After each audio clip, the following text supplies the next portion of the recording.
बिस्मिल्लाहिर्रहमानिर्रहीम। अस्सलाम वालेकुम 10th क्लास। एक्सरसाइज नंबर 1.1 का पहला क्वेश्चन आपको लास्ट लेक्चर में करवाया था। आज हम सेकंड क्वेश्चन करेंगे और स्मार्ट सिलेबस में इसके हमें 3 पार्ट करने हैं, पार्ट 2, 4 और 5। तो शुरू करते हैं पार्ट नंबर 2 से। क्वेश्चन नंबर 2 की स्टेटमेंट है सॉल्व बाय फैक्टराइजेशन। तो इन क्वाड्रेटिक इक्वेशंस को हमने फैक्टराइजेशन के मेथड से सॉल्व करना है। तो पार्ट नंबर 2 करते हैं। पार्ट नंबर 2 है 3y² equals to y into y minus 5। Left side पे सिर्फ एक टर्म है तो ये एज इट इज आ जाएगी। राइट साइड पे जो y है ब्रैकेट के अंदर y माइनस 5 के साथ मल्टीप्लाई होगा। पहले हम y को y के साथ मल्टीप्लाई करेंगे तो y इंटू y पावर 2 आ जाएगा। नेक्स्ट फिर हम इस y को माइनस 5 के साथ मल्टीप्लाई करेंगे तो y into minus 5 equals to minus 5y।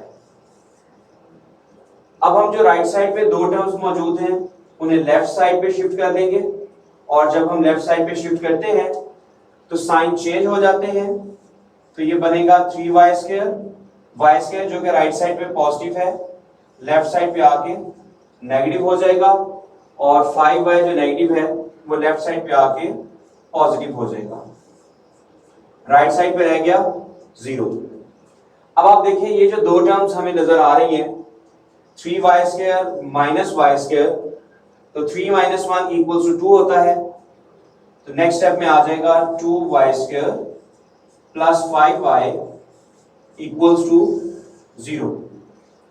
अब आप देखिए लेफ्ट साइड पे जो दो टर्म्स हैं उनमें एक कॉमन चीज आ रही है जो कि है y। तो y हम कॉमन ले लेंगे,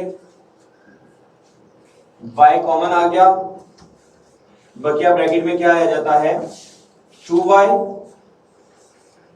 प्लस 5 इक्वल्स टू 0।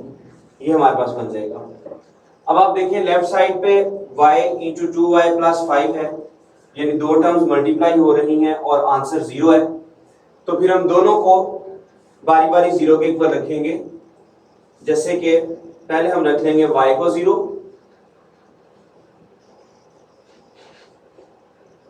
तो यहां पे मैं इसको लिखता हूं y इक्वल्स टू 0 और दूसरी साइड पे आएगा 2y प्लस 5 इक्वल्स टू 0।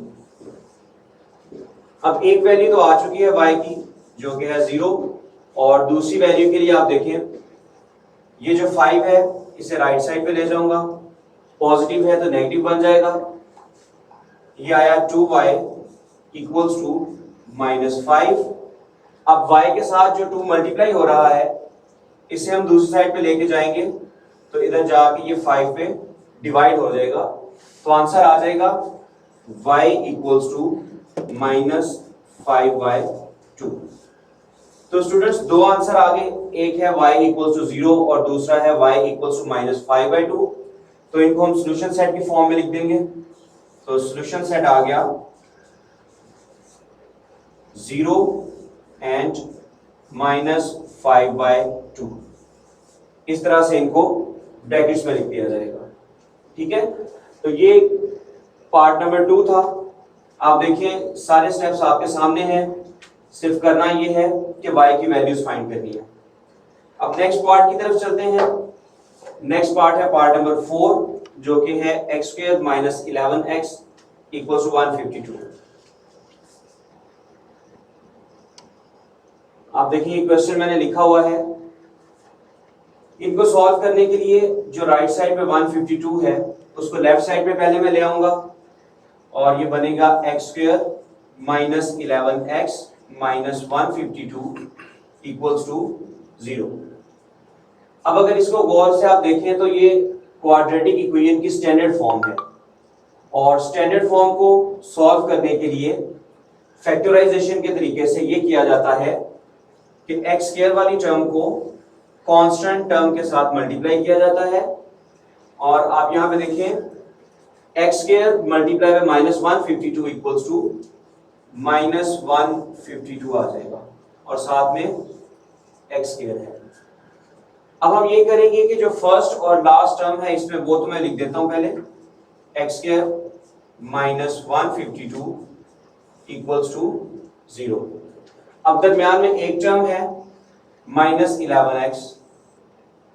अब हमें करना ये है कि दरमियान में इस एक टर्म की जगह पे दो टर्म्स लिखनी है, वो इस तरह से कि उन दो टर्म्स को मल्टीप्लाई किया जाए तो माइनस 152x स्क्वायर आएगा, और अगर उनको प्लस किया जाए तो माइनस 11x आना चाहिए। तो स्टूडेंट्स देखें 19 और 8 वो दो नंबर हैं जिन दोनों को मल्टीप्लाई आप करें तो 152 आता है, और जबकि इन दोनों को आप माइनस करें तो फिर ये 11 आता है। तो हमें दरमियान में माइनस 11x चाहिए, तो हम क्या करेंगे, इनके साइन चेंज कर देंगे, माइनस 19 प्लस 8 तो ये बन जाएगा माइनस 11। तो क्वेश्चन में अब हम इसको लिखेंगे माइनस 19x प्लस 8x। अब माइनस 19x को 8x के साथ आप मल्टीप्लाई करें तो माइनस 152x स्क्वायर आएगा, और अगर माइनस 19x में से 8x आप प्लस कर दें तो ये फिर क्या आता है, 11x आ जाता है। तो अब हम देखें पहली जो दो टर्म्स हैं इसमें x स्क्वायर और माइनस 19x है, x कॉमन आता है, x स्क्वायर में से जब x कॉमन आया तो बाकी बचा x माइनस, और 19x में से x कॉमन आया तो बाकी बचा हमारे पास 19। अब नेक्स्ट जो दो टर्म्स हैं 8x और माइनस 152 भी 8 पे डिवाइड हो जाता है, तो इसलिए कॉमन आया यहाँ पे 8x में से 8 कॉमन तो बाकी बचा x माइनस 152 में से 8 कॉमन, मीन 152 को आप 8 पे डिवाइड करें तो बाकी कितना रह जाएगा, वो बचेगा 19, वो हम यहाँ पे लिख देंगे इक्वल्स टू 0। आप देखिए आपको यहाँ पे पता चल जाएगा कि आपका क्वेश्चन सही हो रहा है या नहीं। वो इस तरह से कि ब्रैकेट के अंदर वाली दोनों टर्म्स अगर सेम आ जाती हैं तो इट मींस आप क्वेश्चन सही कर रहे हो। तो देखिए यहाँ पे ब्रैकेट के अंदर x माइनस 19 आ गया, तो मीन क्वेश्चन आप सही सॉल्व कर रहे हो। इससे आगे चलते हैं नेक्स्ट स्टेप की तरफ। तो x माइनस 19 चूंकि दोनों टर्म्स में है तो ये हमारे पास कॉमन आ जाएगा x माइनस 19, और बाकी हमारे पास बचा ब्रैकेट्स के बाहर x और प्लस 8 इक्वल्स टू 0। अब फिर वही कि दो पॉलिनोमियल्स हैं, इनका प्रोडक्ट 0 है, तो हम दोनों पॉलिनोमियल्स को 0 के इक्वल रख देंगे। जैसे कि यहाँ पे आप देखें x माइनस 19 इक्वल्स टू 0, और दूसरी साइड पे मैं रख देता हूं x प्लस 8 इक्वल्स टू 0। तो x की वैल्यू यहाँ पे आ जाएगी 19, चूंकि माइनस 19 है लेफ्ट साइड पे तो राइट साइड पे जाके ये पॉजिटिव हो जाएगा, तो x की वैल्यू आ गई 19, और दूसरी साइड पे आप देखें 8 पॉजिटिव है लेफ्ट साइड पे, इसे राइट साइड पे शिफ्ट करेंगे तो ये नेगेटिव हो जाएगा, तो x की वैल्यू दूसरी आ गई -8। इसको सॉल्यूशन सेट की फॉर्म में लिख देंगे। तो सॉल्यूशन सेट हमारे पास बना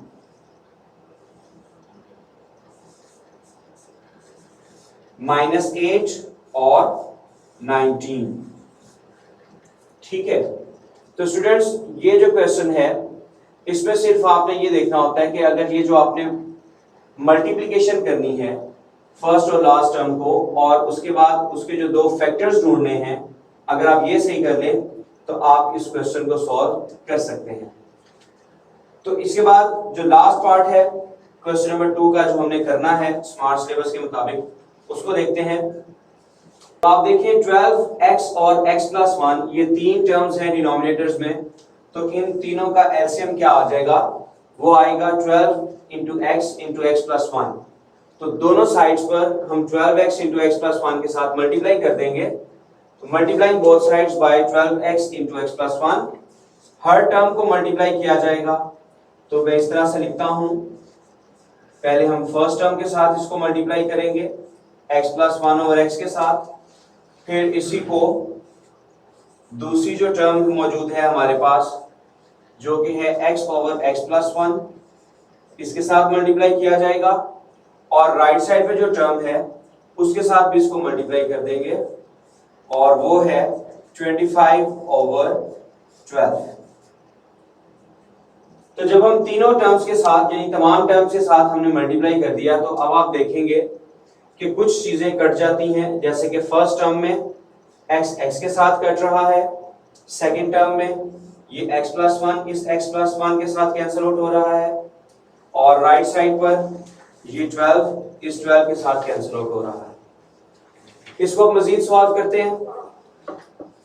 12 इंटू x प्लस 1 दो है जो दोनों मल्टीप्लाई हो रहे हैं तो x प्लस 1 का स्क्वायर आ गया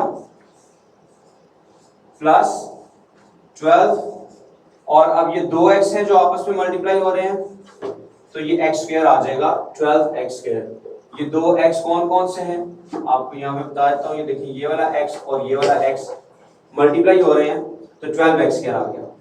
अब राइट साइड की तरफ चलते हैं तो राइट साइड में आप देखें ये 25 और x मल्टीप्लाई हो रहे हैं तो मैं इसको लिखूंगा 25 इंटू एक्स और साथ में जो ब्रैकेट में मौजूद है टर्म्स उसको भी मैं लिख देता हूं। अब इसको मजीद सॉल्व करते हैं।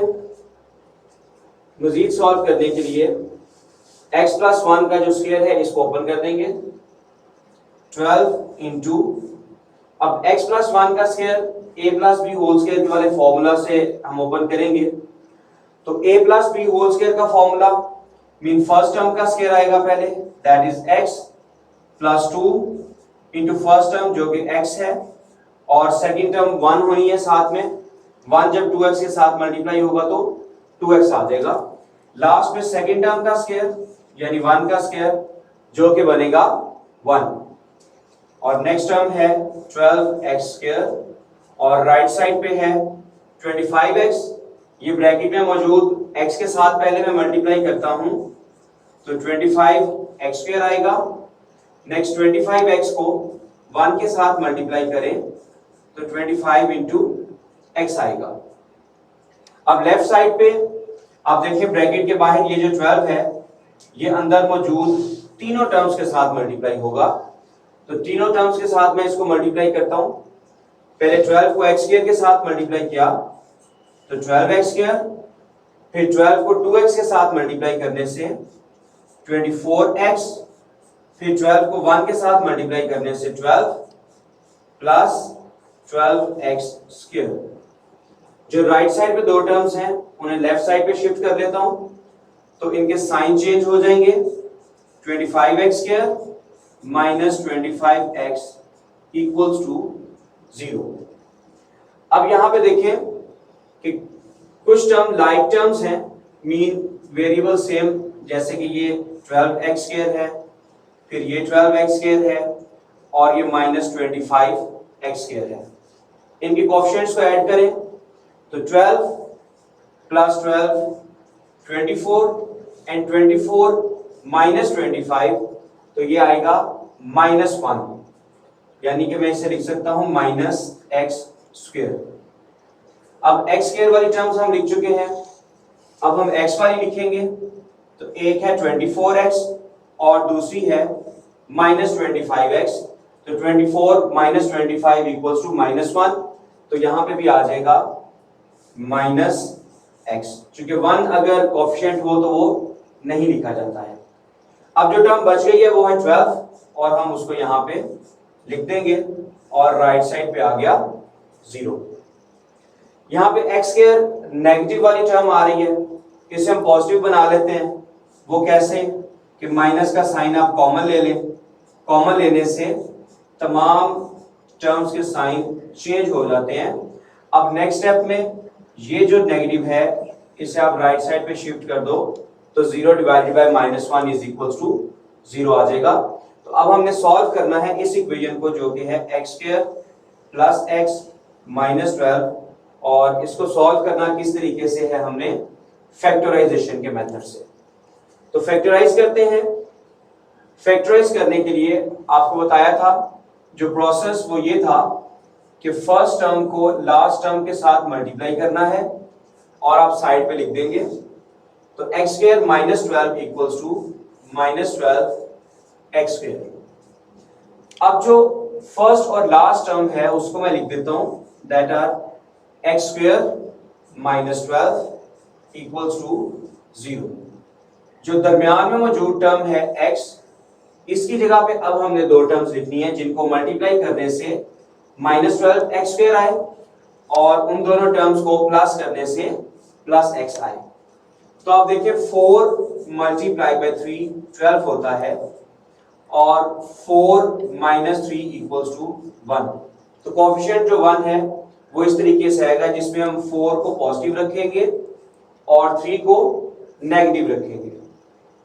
वैसे 6 मल्टीप्लाई बाय 2 भी 12 आता है, लेकिन आप देखिए कि 6 प्लस 2 इक्वल्स टू 8 और 6 माइनस 2 इक्वल्स टू 4 बनता है।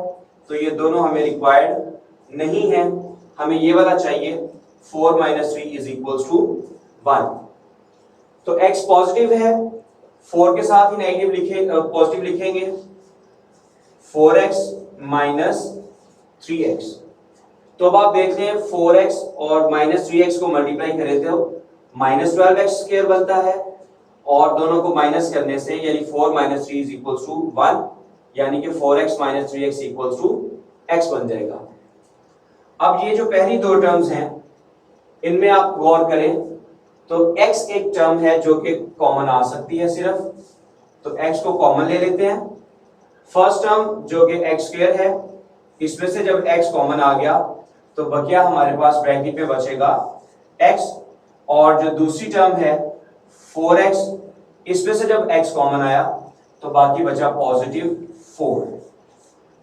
फिर नेक्स्ट दो टर्म्स को आप देखें तो दोनों नेगेटिव टर्म हैं, तो यहां पे माइनस साइन तो कॉमन आएगा। दूसरी बात कि 3 और 12, ये 3 और ये 12 दोनों ऐसे नंबर हैं जो कि 3 पे डिवाइड हो जाते हैं, तो कॉमन आ जाएगा 3। फिर 3x में से 3 तो बाहर आ चुका है, ब्रैकेट में सिर्फ x आएगा और बाहर माइनस कॉमन है, साइन भी चेंज हो रहे हैं तो ये भी पॉजिटिव आ जाएगा। अब 12 में से 3 कॉमन लेने का मतलब होता है कि 12 को 3 पे डिवाइड किया तो आंसर आया 4 इक्वल्स टू 0। अब वही स्टेप आ गया कि ब्रैकेट दोनों इक्वल है आपस में, इनको एक ब्रैकेट में लिखते हैं और एक्चुअली ये दोनों टर्म्स में x प्लस 4 कॉमन आ रहा होता है, इसलिए एक टर्म में लिखा जाता है एक ब्रैकेट में, और बकिया हमारे पास बचता है ब्रैकेट्स के बाहर x माइनस 3, इसको हमने दूसरी ब्रैकेट में लिखा और आंसर आ गया 0। दो पॉलिनोमियल हैं, इनका प्रोडक्ट 0 आ रहा है, तो फिर हम क्या करेंगे, दोनों को 0 के इक्वल रख देंगे, तो x प्लस 4 इक्वल्स टू 0 और x माइनस 3 इक्वल्स टू 0। तो यहाँ पे x के साथ 4 ऐड हो रहा है तो राइट साइड पे जाके ये नेगेटिव हो जाएगा, और इसी तरह से इधर x के साथ 3 माइनस हो रहा है, राइट साइड पे ये जाके पॉजिटिव हो जाएगा। तो x के दो आंसर आ गए -4 और 3। इसको हम सॉल्यूशन सेट की फॉर्म में लिख देंगे, तो सॉल्यूशन सेट आएगा -4 एंड 3। तो ये स्टूडेंट्स हमारा आज का टॉपिक कंप्लीट हुआ। ये क्वेश्चन नंबर 2 आज हमारा कंप्लीट हो गया है। नेक्स्ट लेक्चर में इंशाल्लाह क्वेश्चन नंबर 3 करेंगे, और क्वेश्चन नंबर 3 की जो स्टेटमेंट है वो है solve the following equations bye completing square.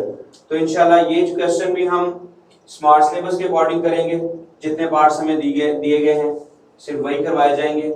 इनको प्रैक्टिस करें और तमाम क्वेश्चंस को खुद अपने हाथ से सॉल्व करें। तो नेक्स्ट लेक्चर में मिलते हैं स्टूडेंट्स। अल्लाह हाफिज।